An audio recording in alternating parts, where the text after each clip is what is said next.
Tudo bem, pessoal? Estamos aqui para a nossa segunda aula de literatura. A gente conversou da outra vez sobre a literatura no geral, né? E sobre os gêneros literários, então a parte lírica, a parte dramática e a parte épica.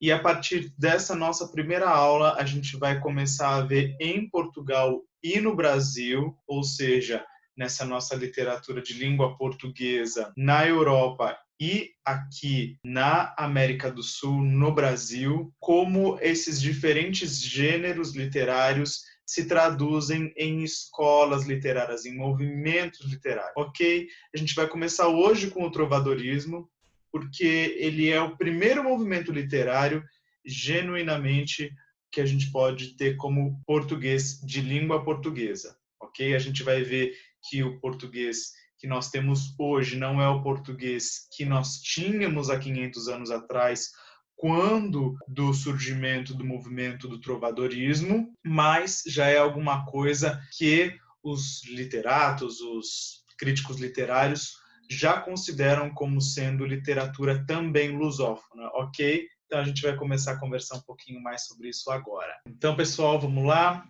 falando sobre literatura, trovadorismo. Quero começar conversando com vocês sobre o contexto histórico do trovadorismo, ok? Como a gente já conversou na nossa primeira aula, a relação entre linguagem e cultura, ela é intrínseca. A gente não tem como falar em cultura sem falar em linguagem e vice-versa.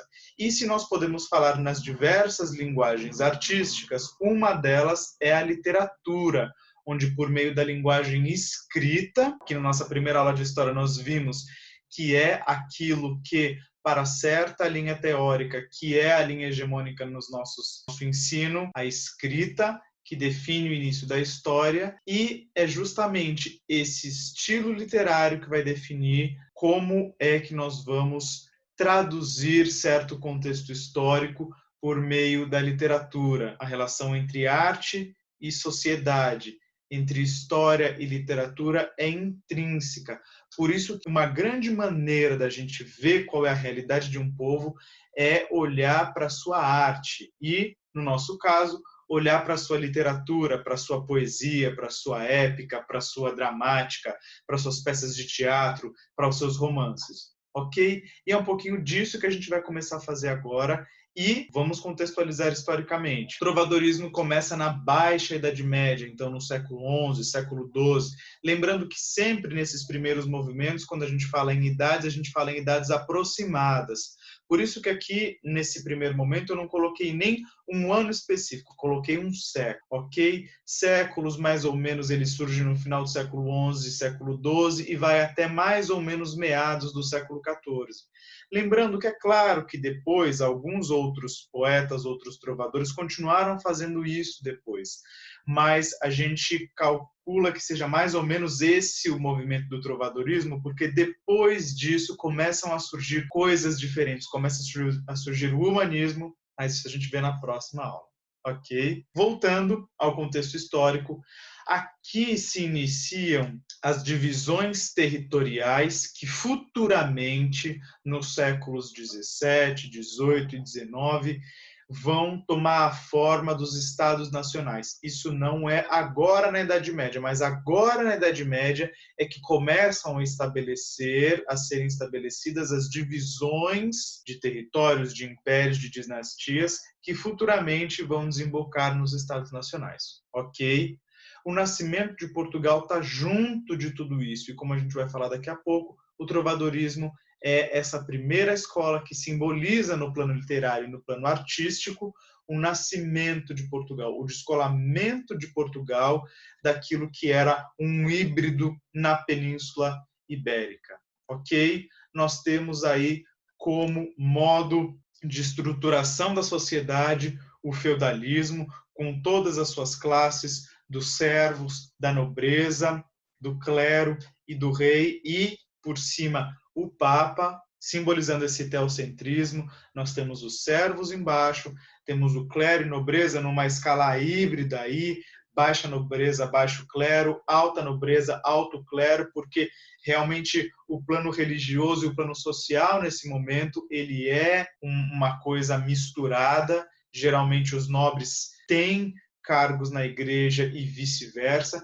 e no topo disso nós temos o senhor feudal, que depois começa a ser senhor de outros senhores, né? Aí nas relações de suzerania e vassalagem, e nós temos o Papa aí como autoridade suprema coroando esses reis. Nós temos também o movimento das cruzadas, simbolizando esse teocentrismo, e a partir do século início, lembra do século XV, nós falamos em idades aproximadas, nós temos o início das grandes navegações, ok? Nós temos a Companhia das Índias Ocidentais que começa a surgir, começa a ser preparada aí, depois vai começar a surgir ainda na Baixa Idade Média. Nós temos o Renascimento Comercial, lembra que ficou tudo paralisado ali na Europa? No Renascimento Comercial nós temos as aberturas das comportas de novo, e é por isso que começamos as grandes navegações, para conseguir substratos e conseguir insumos para poder comercializar. É essa a propulsão inicial de todas as grandes navegações e de tudo que decorre daí, ok? A gente sempre lembra, como a gente conversou na primeira aula de história, que todo o desenvolvimento, todas as coisas que acontecem, a razão primeira delas é a sobrevivência, a produção e reprodução social. A reprodução social no sentido mais material possível.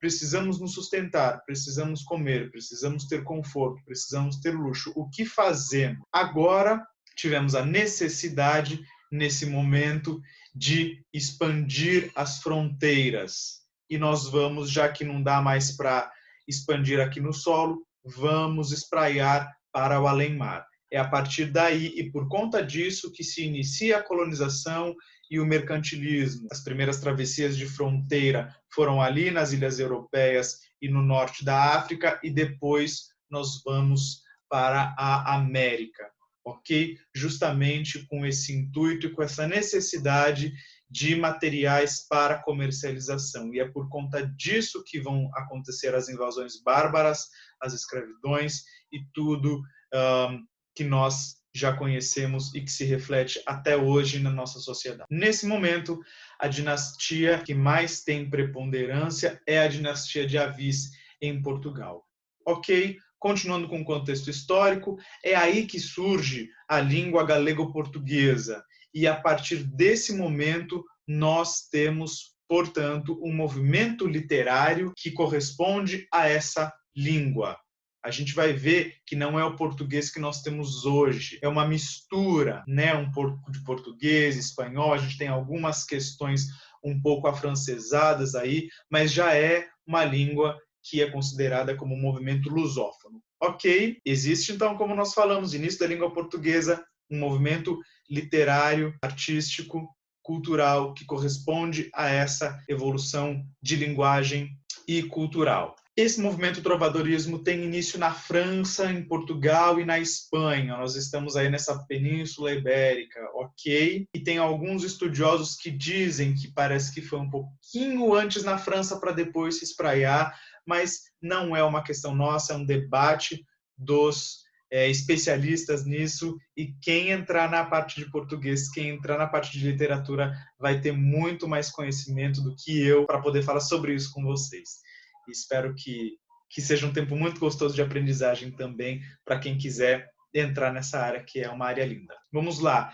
O movimento do trovadorismo é um movimento ligado à corte por duas razões: alfabetização e por conta das festas. Você só consegue registrar as suas poesias se você é alfabetizado. E nessa época só tem conhecimento de literatura, conhecimento da língua escrita, quem tem dinheiro e poder, dinheiro social e poder que está ligado à religião. E é por isso esse híbrido também de nobreza e clero, ok? E as pessoas que fazem essas poesias, porque o trovadorismo é um movimento poético, ok? Se não faz parte da corte, está ligado a ela por conta das festas. Então, os trovadores eram chamados, os trovadores eram requisitados para fazer sala, para fazer música. o trovadorismo ele não é um movimento somente escrito, somente poético, ele é um movimento musical. Os trovadores, os poetas faziam poesias cantadas e com acompanhamento instrumental. Ok? Os homens escrevem porque, mais uma vez, por conta da estratificação social, nós temos somente pessoas de altas classes nisso, aptas a escrever, e dentre essas classes nós temos uma divisão de gênero, que é a divisão masculina, tendo o poder aí da escrita, ok? Sempre lembrando que tem uma relação estreita com a formação da sociedade portuguesa, arte, sociedade, literatura e história confluem, estão juntas sempre. Aí nós temos 5 tipos de poetas. O trovador mesmo, que é o nobre, o segrel e o jogral, o menestrel e a soldadeira já são de classes mais baixas, sendo os mais baixos o menestrel e a soldadeira, que era uma acompanhante, geralmente mulher, do menestrel. Ok, pessoal? E aí, falando um pouquinho dos estilos do trovadorismo. Nós temos 2 vertentes principais, a vertente lírica e a vertente satírica, e dentre essas 2 temos outras 2 ramificações. Nas poesias líricas, nós temos as cantigas de amor e amizade, e nas poesias satíricas, nós temos as cantigas de escárnio e maldizer.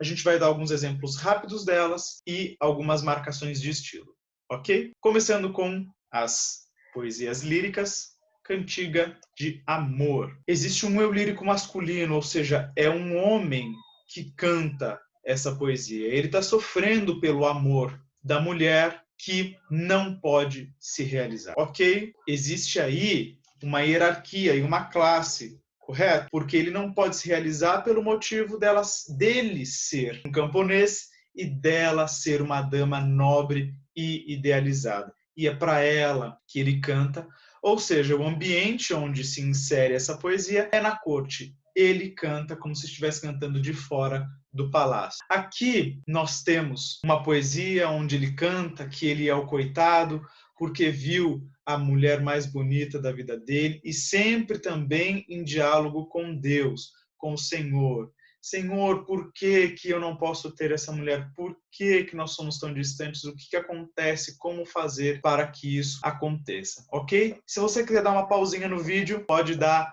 para poder ler a poesia. Você vai ver que não é o nosso português de hoje. Existem algumas coisas meio hispânicas e meio afrancesadas, justamente por conta dessa hibridez, desse processo de descolamento que vai acontecendo aos poucos do Império Português e da língua portuguesa, ok? Pode dar uma pausinha, porque quando nós voltarmos, a gente vai para o próximo slide, para a próxima cantiga. Vamos lá para a cantiga de amigo, ok? Então nós temos agora um eu lírico feminino que sofre de saudade ou sofre pela traição que foi feita pelo amado. É uma cantiga endereçada ao amigo, ou que tem por tema o amigo, que na verdade é o namorado, o amado, ok? Que é misterioso, mas é belo, perfeito?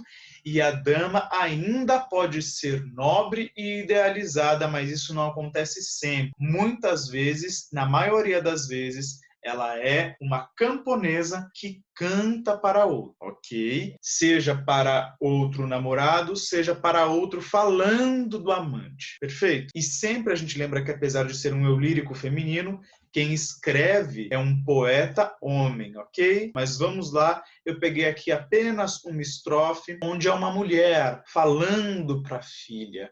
Minha filha, por que que você quer ver esse amigo? Quem é esse amigo, né? Dê uma pausinha aí para você ler essa estrofe e você vai perceber do que se trata essa cantiga de amigo. Indo agora para a cantiga de escárnio, nós temos uma crítica indireta, ok? A cantiga de escárnio é daquelas poesias satíricas. A primeira delas, então, a de escárnio, onde eu tenho uma crítica indireta com linguagem trabalhada, cheia de sutilezas e ironias. Eu falo mal de você, sem dizer que é para você e sem te escancarar de uma vez, ok? Então aqui temos esse poeta falando de uma dona feia. Não sabemos quem é, e feia, né? Eu não estou xingando ela com palavras de baixo calão. E aí ele conta algumas coisinhas aqui para vocês verem e perceberem. Dá uma pausinha, leia a poesia. Por conta dessas questõezinhas de linguagem, a gente precisa de um pouquinho mais de tempo. Então faz essa pausinha, lê e perceba como as características de estilo se enquadram na própria materialidade da poesia, ok? E por fim, a Cantiga de Maldizer, onde nós temos uma crítica direta e aberta e uma agressão verbal. Aqui, esse nosso poeta está falando realmente de chegar às vias de fato com o seu adversário, ok? Marinha, o adversário. Então, nós temos aqui uma crítica aberta, direta, um desafio e uma ameaça, inclusive. É isso, pessoal. Muito obrigado.